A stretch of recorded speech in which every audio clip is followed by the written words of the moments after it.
Everybody can see that good, right? Okay. So hi, my name is Danielle George, and I work under Professor James Murray in the Animal Science Department. And today I'm going to be presenting on how transgenic cow milk affects the gut health of young pigs. So to start off this talk today, I'm going to go through a brief outline of what I'm going to be talking about. So the first thing will be our lactoferrin cows and what we use them for. How we test the effectiveness of the lactoferrin, and we do this using a pig as a model. What our actual research goal was, our findings, and the problem of diarrheal disease, which is just kind of like the overall reason why we're doing these studies. So to give you a little bit of background, we have genetically modified transgenic cows. They produce human lactoferrin in their milk, which lactoferrin is a protein. So you might be thinking, okay, why would you make a transgenic animal that has lactoferrin? And the reason is, it is an antimicrobial protein. It's usually found in very high concentrations in human breast milk, whereas in cow milk, it is not. So there's a big difference there. Let's see. So one of the other things that lactoferrin also does is it regulates the inflammatory response. So then you might be wondering, well, how do we test the effect of lactoferrin? And really, we can't actually directly test the effect of lactoferrin on the inflammatory response. So what we've chosen to do in this study is we look at the number of eosinophils. And eosinophils are a type of white blood cell that regulate the inflammation as well. And so, yeah. So what we want to see in our experiment is we want to see if there will be a change in eosinophil number per micrometer area due to the introduction of lactoferrin milk into the gastrointestinal tract. So for our study, we use pigs as a model. We use pigs as a model because they're very similar to humans in their gastrointestinal tract because they're monogastric, and that's the same as humans.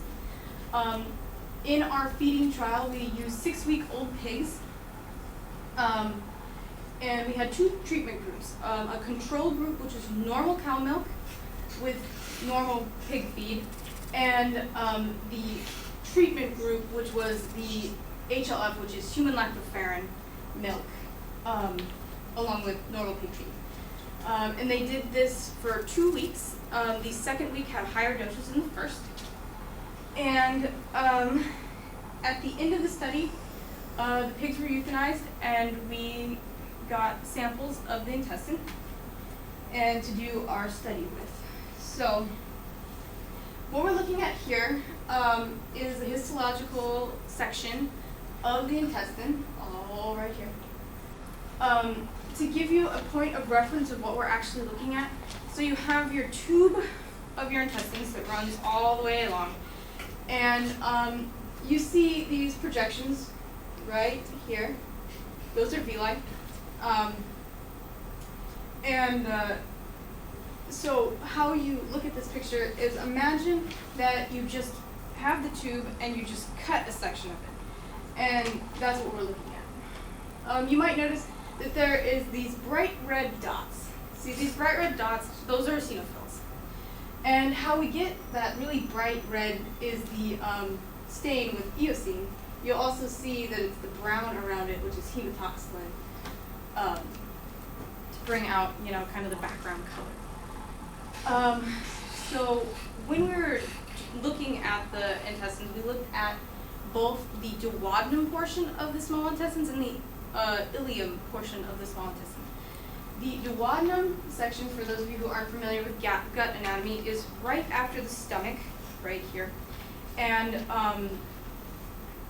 the ileum portion is right before the large intestine, so the last part of the small intestine. we looked at these cells at 40 times magnification because that gives you a really good, you can see like individual cells at that level, and it's a lot easier to count then.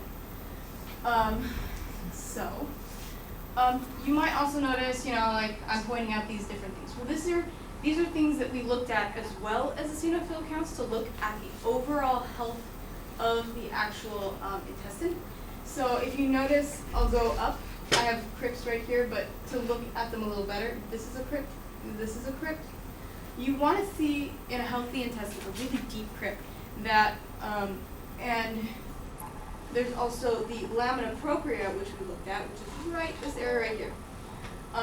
Typically in a healthy intestine, you want to see a smaller lamina propria. So the idea is you want a longer overall villi so there's more surface area for absorption. So then our actual results of the study was, so we looked at it when we did our measuring.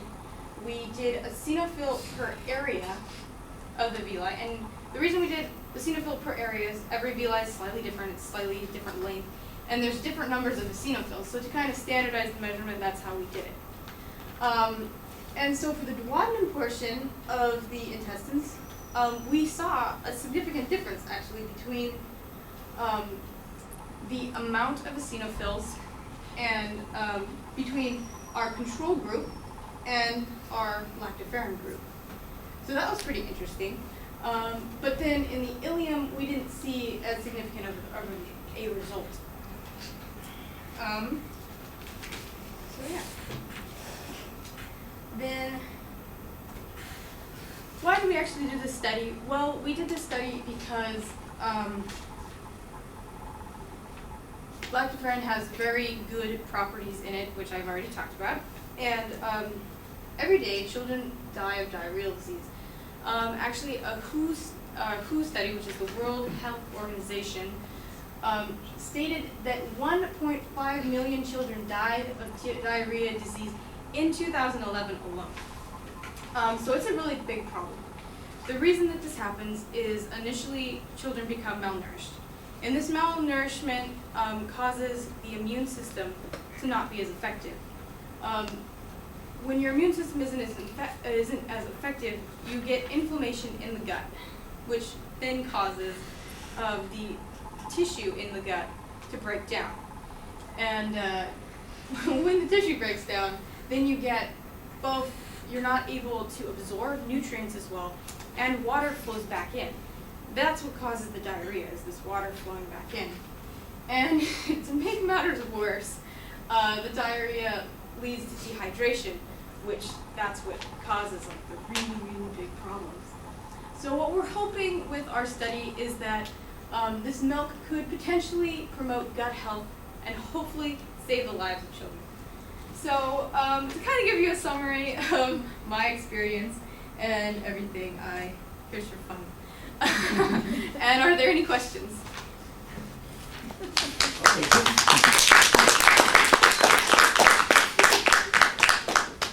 So, any question from the audience? Gigi.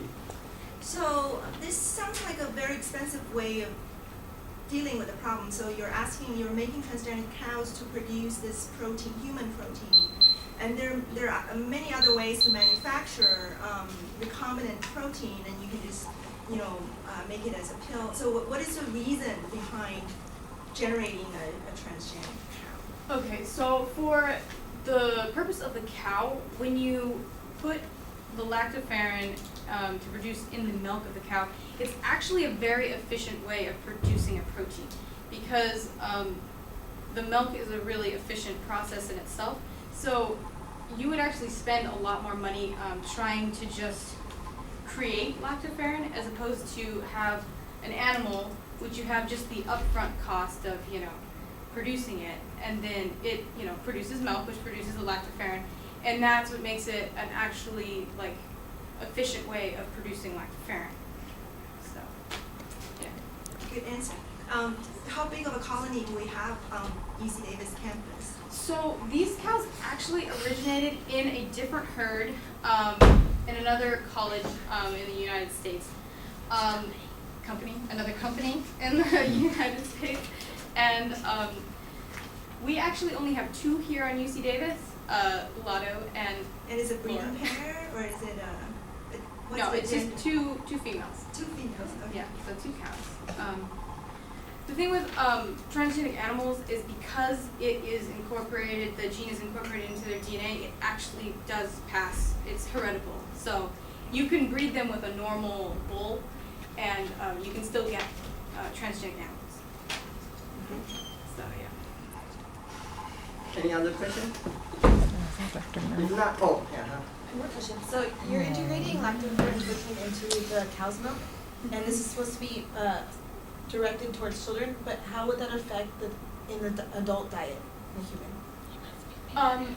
So they've actually done studies where they've done just separate lactoferrin studies where it's separate from the milk completely, and they do find that lactoferrin itself does affect immune system, like the inflammatory response. So you could use it actually in an application kind of like Crohn's disease where you have inflammation of the gut. That could be another potential use for it. So, yeah. Actually, I have a question. I'm just curious. So in the white blood cell, there's a eosinophil, there are also basophil, and then multinucleosis. So there are multiple different subtypes. So why you focus on eosinophil? Is there any particular reason you look at eosinophil instead of other, like basophil or other stuff? Well, we have looked at other different cell types within different studies. This particular study we focused on eosinophils. So we looked at other ones. I'm trying to think of. The other one is basophil. Yeah. That's I think for we- another. And then also Pigs, multinucleosis. not as Yeah. I'm a graduate student. Oh, yeah, Pigs yeah. don't have very many basophils, like it's Okay. really low, but we also look at the lymphocytes and neutrophil It was infiltration yeah. in the smaller With intestine. lymphocytes Yeah. and Because I'm yeah. curious, because usually eosinophil is for parasite infection, Yeah. all those like those kind of specific type of infection that might be related. So that's why Yeah. maybe that's related. Pigs are just naturally very eosinophilic in their small intestine, Yeah. even healthy animals. Yes. Yeah, and that's also the reason why you guys doing small intestine instead of colon or other Right, yeah. region. That's good. All right. Any other questions? If not, oh. Gotta go. Okay. Thank you. Yeah.